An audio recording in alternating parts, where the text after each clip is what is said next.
Gutom ka na, Dolor? Tara, turuan ko kayo magluto ng menudo. Tara, lutuin na natin ang ating menudo. Pero syempre, gagamit tayo ng paborito natin na JML Grandmaster na wok. Yan.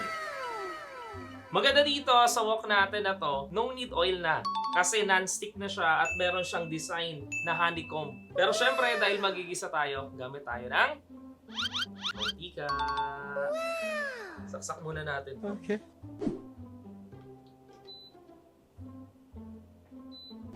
Pagka-open mo ng pinaka-induction, ang unang gagawin mo is papainitin mo yung ating kawali.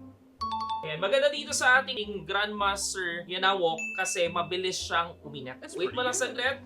Pag mainit na, so pwede mo nang ilagay yung mantika natin.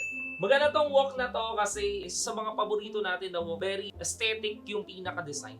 So normally kasi pag maganda, pag nagluluto ka, maganda rin yung pinaka-ambience para yung pagkakaluto mo dun sa lulutuin mo is masarap din. Yes. Diba? Sabi nga nila pag magluluto ka, dapat sasamahan mo ng pagmamahal. Pero syempre, kailangan mo ng magagandang gamit para magluto sa bahay. Kaya ayan, kailangan mo ng isang Grandmaster na JML na wok. Ayan, umiinit na siya. Ayan, mainit na. So, lagyan na natin siya ng mantika. So, ito yung pinakamantika.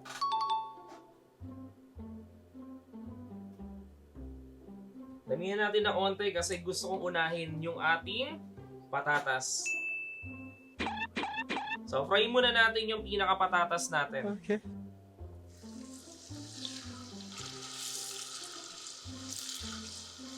Sunod na natin yung carrots. Sabay na rin natin yung mga bell pepper natin.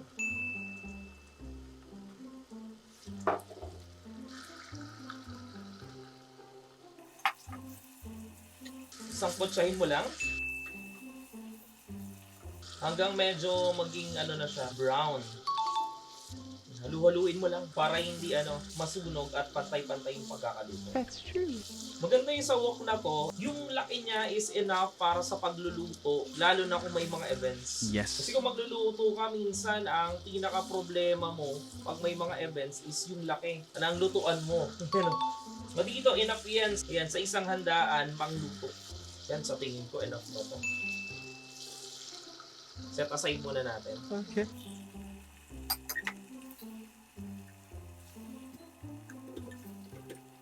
Pagkatapos natin itabi yung kaninang sinakotsa natin, so lutuin na natin yung ating chicken liver.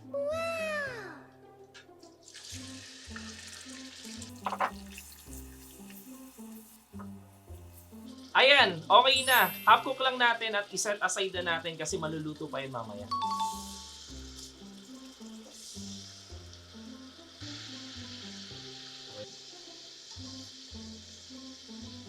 Pagkatapos natin i-set aside yung ating atay, so syempre, umpisahan na natin, magigisa na tayo. Lagyan na natin ng sibuyas. Haluin mo for 20 seconds. After 20 seconds, ilagay mo na yung bawang.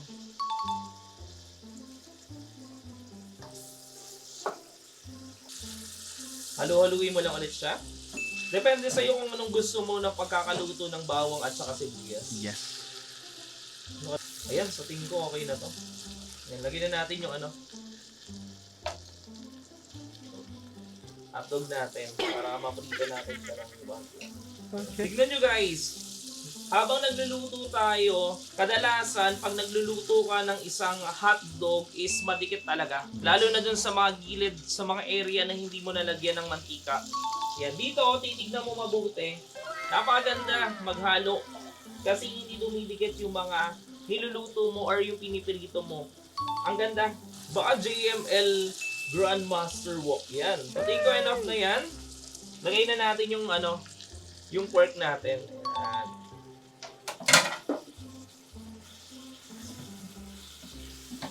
Haluin mo lang.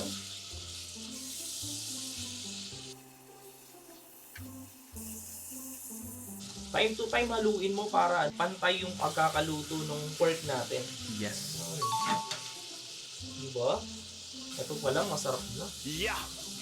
Lagyan natin ng paminta.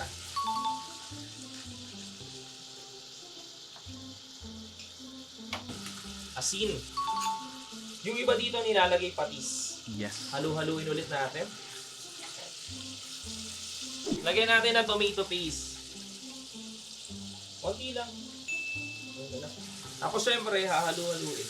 Okay. Kung gusto mo mas malasa, pwede mo lagyan ng cubes. Pag medyo okay na siya, pwede na natin lagyan ng tomato sauce. Ayan. Gamitan natin siya ng Del Monte original style. Del Monte, baka naman.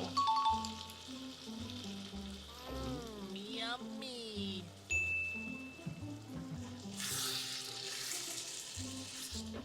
Yan, haluin mo lang.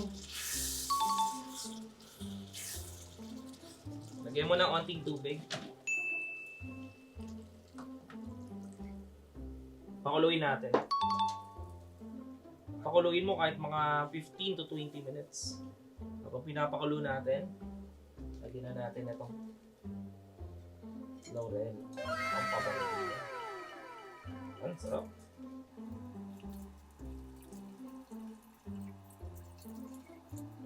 Mga Dolor, time to time kailangan mo haluin na para hindi masunog yung pinakailalim. Yes. Tapos yung sinet aside natin kanina na atay, lagay na natin. Yummy. Tapos lagay na rin natin yung sinet aside natin kanina na mga gulay.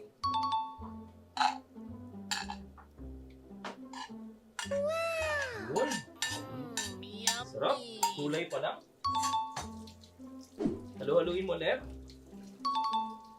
Depende sa'yo kung anong gusto mong texture nung pinaka minudo mo. Yes. Yung iba kasi gusto ng hindi ganun kasabaw, yung iba gusto ng masabaw. Pakuluin lang natin to ulit ng up to 15 to 20 minutes. So habang nag-aantay tayo, kumulo yung ating minudo, Yes. magsaing naman tayo. So gamit tayo ng JML Low Sugar Rice Cooker. So maganda tong rice cooker na to para manalelesen yung pinaka-sugar level nung pinaka-rice na kakainin mo. Lalo na kung meron kang mga bata, matatanda sa bahay, nakakatulong siya para malesen yung intake nila na sugar. So gamitin natin to. Tara, magsaing muna tayo. Okay. O yan, nalagyan na natin ng bigas. Ang galing. Saingin na natin yan. Gamitan natin ng low sugar. Press mo yung menu. Tapos start na. Nice. So guys, tapos na. Luto na yung ating minudo. So maaari na natin siyang kainin.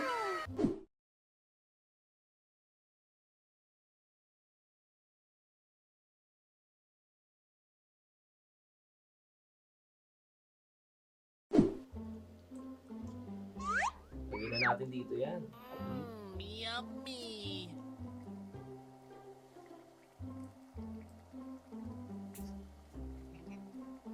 Ayan! Luto na ang ating kanin. Kaya pwede na tayong kumain. So, yan guys! Tikman na natin ang niluto nating minuto. Uy! Itsura pa lang, masarap na. Yan.